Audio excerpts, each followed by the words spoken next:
Hello friends, today we will talk for the regenerative agriculture. एक कृषि प्रणाली है जो मिट्टी के स्वास्थ्य, जैव विविधता और पारिस्थितिकी तंत्र के लचीलेपन को प्राथमिकता देती है। यह दुनिया भर में प्रचलित है, विभिन्न दृष्टिकोणों और तकनीकों के साथ जो स्थानीय परिस्थितियों और संस्कृतियों के अनुकूल हैं। उप-सहारा अफ्रीका में एग्रोफोरेस्ट्री सिस्टम एक आम रिजेनरेटिव एग्रीकल्चर पद्धति है। ये प्रणालियां मिट्टी के स्वास्थ्य में सुधार, पैदावार बढ़ाने और आय के स्रोतों में विविधता लाने के लिए पेड़ों को फसलों और पशुओं के साथ जोड़ती हैं। पेड़ छाया प्रदान कर सकते हैं, मिट्टी के कटाव को कम कर सकते हैं और मिट्टी में नाइट्रोजन को ठीक कर सकते हैं, जबकि फसलें और पशुधन भोजन और आय प्रदान कर सकते हैं। एग्रोफोरेस्ट्री कम मिट्टी की उर्वरता वाले क्षेत्रों के लिए विशेष रूप से उपयुक्त है, क्योंकि यह मिट्टी में कार्बनिक पदार्थ और पोषक तत्वों के निर्माण में मदद करता है। उत्तरी अमेरिका में कवर क्रॉपिंग एक लोकप्रिय रिजेनरेटिव एग्रीकल्चर पद्धति है। कवर फसलें पौधों के विविध मिश्रण हैं जो मिट्टी को कटाव से बचाने, खरपतवारों को दबाने और कार्बनिक पदार्थों को जोड़ने के लिए नकदी फसलों के बीच या पड़ती अवधि के दौरान लगाए जाते हैं। कवर फसलें लाभकारी कीड़ों और परागणकों के लिए आवास प्रदान कर सकती हैं, साथ ही मिट्टी के स्वास्थ्य और जल प्रतिधारण में सुधार कर सकती हैं। दक्षिण अमेरिका में संरक्षण कृषि एक आम रिजेनरेटिव एग्रीकल्चर पद्धति है। इस दृष्टिकोण में मिट्टी की गड़बड़ी को कम करना, स्थायी मिट्टी के आवरण को बनाए रखना और मिट्टी के स्वास्थ्य में सुधार, जलवायु परिवर्तन के प्रति लचीलापन बढ़ाने के लिए फसलों को घुमाना शामिल है। संरक्षण कृषि कटाव को कम करने, जल प्रतिधारण में सुधार करने और मिट्टी में कार्बनिक पदार्थ बनाने में मदद कर सकती है। एशिया में पारंपरिक खेती के तरीके अक्सर रिजेनरेटिव एग्रीकल्चर प्रथाओं को शामिल करते हैं। उदाहरण के लिए, दक्षिण पूर्व एशिया में चावल मछली प्रणाली में चावल और मछली को एक साथ उगाना शामिल है, जो कीटों और बीमारियों को नियंत्रित करने और पैदावार बढ़ाने में मदद कर सकता है। भारत में एकीकृत फसल पशुधन प्रणाली में पशुधन चराई के साथ फसलों को घुमाना शामिल है, जो मिट्टी के स्वास्थ्य और पोषक चक्रण में सुधार कर सकता है। रिजेनरेटिव एग्रीकल्चर दुनिया भर में लोकप्रियता प्राप्त कर रही है, क्योंकि किसान और उपभोक्ता इस दृष्टिकोण के पर्यावरणीय और सामाजिक लाभों को पहचानते हैं। मृदा स्वास्थ्य, जैव विविधता और पारिस्थितिकी तंत्र लचीलापन को प्राथमिकता देकर पुनर्योजी कृषि जलवायु परिवर्तन, मिट्टी की गिरावट और खाद्य असुरक्षा सहित कई वैश्विक चुनौतियों का समाधान करने में मदद कर सकती है। जैसा कि पुनर्योजी कृषि का प्रसार जारी है, इसमें हमारे भोजन के उत्पादन और उपभोग के तरीके को बदलने और सभी के लिए अधिक टिकाऊ और लचीला भविष्य बनाने की क्षमता है। रिजेनरेटिव एग्रीकल्चर पद्धतियों को सक्रिय रूप से बढ़ावा दे रहे हैं और लागू कर रहे हैं अपने देश में। संयुक्त राज्य अमेरिका कई किसानों का घर है जो रिजेनरेटिव एग्रीकल्चर का अभ्यास कर रहे हैं और उपभोक्ताओं और नीति निर्माताओं के बीच इस दृष्टिकोण में रुचि बढ़ रही है। रिजेनरेटिव जैविक प्रमाणन जैसे कई संगठन और पहले पुनर्योजी कृषि प्रथाओं को बढ़ावा देने के लिए काम कर रहे हैं और किसानों को इस दृष्टिकोण में परिवर्तन करने में सहायता कर रहे हैं। ऑस्ट्रेलिया में स्थायी भूमि प्रबंधन प्रथाओं का एक लंबा इतिहास रहा है और कई किसान अब मिट्टी के स्वास्थ्य और लचीलेपन में सुधार के लिए रिजेनरेटिव एग्रीकल्चर तकनीकों को अपना रहे हैं। पुनर्योजी कृषि गठबंधन जैसे कई संगठन और पहल भी हैं जो ऑस्ट्रेलिया में पुनर्योजी कृषि को बढ़ावा देने के लिए काम कर रहे हैं। फ्रांस में रिजेनरेटिव एग्रीकल्चर को अक्सर कृषि पारिस्थितिकी के रूप में जाना जाता है और इस दृष्टिकोण का अभ्यास करने वाले किसानों का आंदोलन बढ़ रहा है। फ्रांसीसी सरकार ने कृषि पारिस्थितिकी को बढ़ावा देने और किसानों को अधिक टिकाऊ कृषि पद्धतियों में परिवर्तन करने में सहायता करने के लिए भी पहल शुरू की है। ब्राजील कई नवीन रिजेनरेटिव एग्रीकल्चर परियोजनाओं का घर है, जैसे सेराडो सीड नेटवर्क और जिंगो सीड नेटवर्क, जो स्थानीय बीज किस्मों के संरक्षण और कृषि वानिकी प्रथाओं को बढ़ावा देने पर ध्यान केंद्रित करते हैं।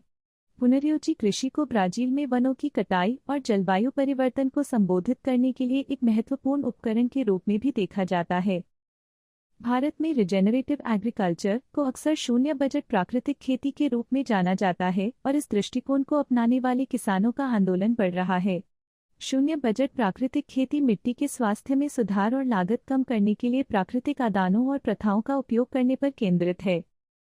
मेक्सिको में स्थायी कृषि पद्धतियों का एक लंबा इतिहास रहा है और कई किसान अब मृदा स्वास्थ्य और उत्पादकता में सुधार के लिए रिजेनरेटिव एग्रीकल्चर तकनीकों को अपना रहे हैं। रीजनरेशन इंटरनेशनल नेटवर्क जैसे कई संगठन भी हैं जो मेक्सिको में पुनर्योजी कृषि को बढ़ावा देने के लिए काम कर रहे हैं। कनाडा में रिजेनरेटिव एग्रीकल्चर का अभ्यास करने वाले किसानों का आंदोलन बढ़ रहा है और रिजेनरेटिव एग्रीकल्चर फाउंडेशन जैसे कई संगठन और पहल हैं जो इस दृष्टिकोण को बढ़ावा देने के लिए काम कर रहे हैं। जर्मनी में रिजेनरेटिव एग्रीकल्चर और कृषि वानिकी में रुचि बढ़ रही है और कई किसान मिट्टी के स्वास्थ्य और जैव विविधता में सुधार के लिए इन प्रथाओं को अपना रहे हैं। जर्मन सरकार ने अधिक स्थायी कृषि पद्धतियों में परिवर्तन का समर्थन करने के लिए पहल भी शुरू की है। स्पेन में पुनर्योजी कृषि का अभ्यास करने वाले किसानों का आंदोलन बढ़ रहा है और कई संगठन और पहल हैं, जैसे कि इकोलिया एसोसिएशन, जो इस दृष्टिकोण को बढ़ावा देने के लिए काम कर रहे हैं। चीन में रिजेनरेटिव एग्रीकल्चर और स्थायी भूमि प्रबंधन प्रथाओं में रुचि बढ़ रही है और सरकार ने अधिक टिकाऊ कृषि पद्धतियों में परिवर्तन को बढ़ावा देने के लिए पहल शुरू की है।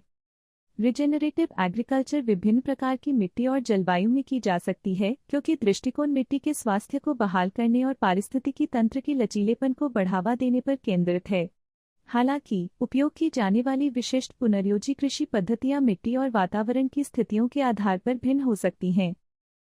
कुछ रिजेनरेटिव एग्रीकल्चर पद्धतियां, जैसे कवर क्रॉपिंग, मिट्टी के लिए अच्छी तरह से अनुकूल हैं जो क्षरण या पोषक तत्वों की कमी से ग्रस्त हैं। कृषि वानिकी या संरक्षण कृषि जैसी अन्य प्रथाएं कम मिट्टी की उर्वरता वाले या सूखे की संभावना वाले क्षेत्रों के लिए बेहतर अनुकूल हो सकती हैं। रिजेनरेटिव एग्रीकल्चर का लक्ष्य मिट्टी के स्वास्थ्य को बहाल करना है, ताकि यह स्वस्थ पौधों के विकास का समर्थन कर सके और महत्वपूर्ण पारिस्थितिकी तंत्र सेवाएं प्रदान कर सके, जैसे कि कार्बन प्रच्छादन और जल प्रतिधारण। वातावरण के संदर्भ में रिजेनरेटिव एग्रीकल्चर भी ग्रीनहाउस गैस उत्सर्जन को कम करके और मिट्टी में कार्बन प्रच्छादन को बढ़ावा देकर जलवायु परिवर्तन को कम करने में भूमिका निभा सकती है। उदाहरण के लिए कवर क्रॉपिंग, नो-टिल फार्मिंग और क्रॉप रोटेशन जैसी प्रथाएं कृषि के कार्बन पदचिह्न को कम करने में मदद कर सकती हैं, जबकि कृषि वानिकी और संरक्षण कृषि पेड़ों और अन्य पौधों के विकास के माध्यम से कार्बन पृथक्करण को बढ़ावा दे सकती हैं। कुल मिलाकर पुनर्योजी कृषि को मिट्टी और वायुमंडलीय स्थितियों की एक विस्तृत श्रृंखला के लिए अनुकूलित किया जा सकता है और इसमें कृषि के लिए एक स्थायी और लचीला दृष्टिकोण प्रदान करने की क्षमता है, जो किसानों और पर्यावरण दोनों को लाभान्वित कर सकती है। रिजेनरेटिव एग्रीकल्चर भारत में गति प्राप्त कर रही है और सरकार ने पुनर्योजी कृषि प्रथाओं को अपनाने को बढ़ावा देने के लिए कई पहलें शुरू की हैं। यहाँ कुछ कदम हैं जो भारत सरकार पुनर्योजी कृषि को बढ़ावा देने के लिए उठा रही है। प्रधानमंत्री फसल बीमा योजना (PFBP) एक फसल बीमा योजना है जिसे फसल खराब होने की स्थिति में किसानों को वित्तीय सहायता प्रदान करने के लिए बनाया गया है। इस योजना को संशोधित किया गया है ताकि किसानों को टिकाऊ और रिजेनरेटिव एग्रीकल्चर पद्धतियों को अपनाने के लिए प्रोत्साहित किया जा सके, जैसे कि फसल विविधीकरण, इंटरक्रॉपिंग और प्राकृतिक आदानों का उपयोग।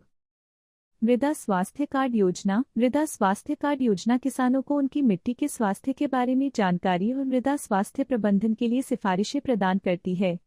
यह योजना खाद और जैविक खाद जैसे प्राकृतिक आदानों के उपयोग को प्रोत्साहित करती है और मिट्टी के स्वास्थ्य में सुधार के लिए फसल विविधीकरण और इंटरक्रॉपिंग को बढ़ावा देती है।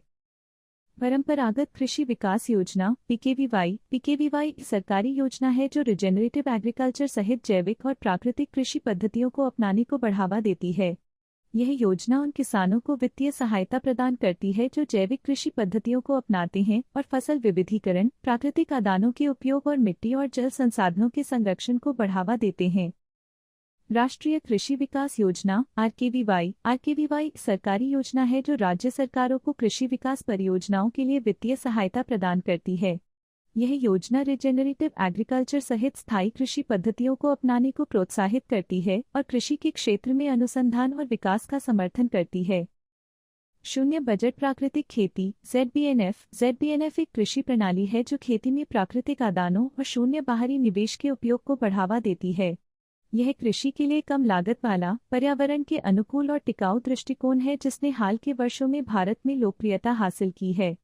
भारत सरकार ने आंध्र प्रदेश में ZBNF को बढ़ावा देने के लिए एक पायलट परियोजना शुरू की है और अन्य राज्यों में इस पहल को बढ़ाने की योजना है।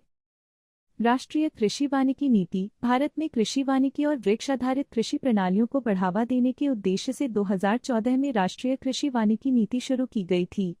एग्रोफोरेस्ट्री एक पुनर्योजी कृषि अभ्यास है जिसमें भूमि के एक ही टुकड़े पर एक साथ पेड़ और फसल उगाना शामिल है और मिट्टी के स्वास्थ्य में सुधार, जैव विविधता में वृद्धि और किसानों के लिए आय के अतिरिक्त स्रोत प्रदान करने में मदद कर सकता है।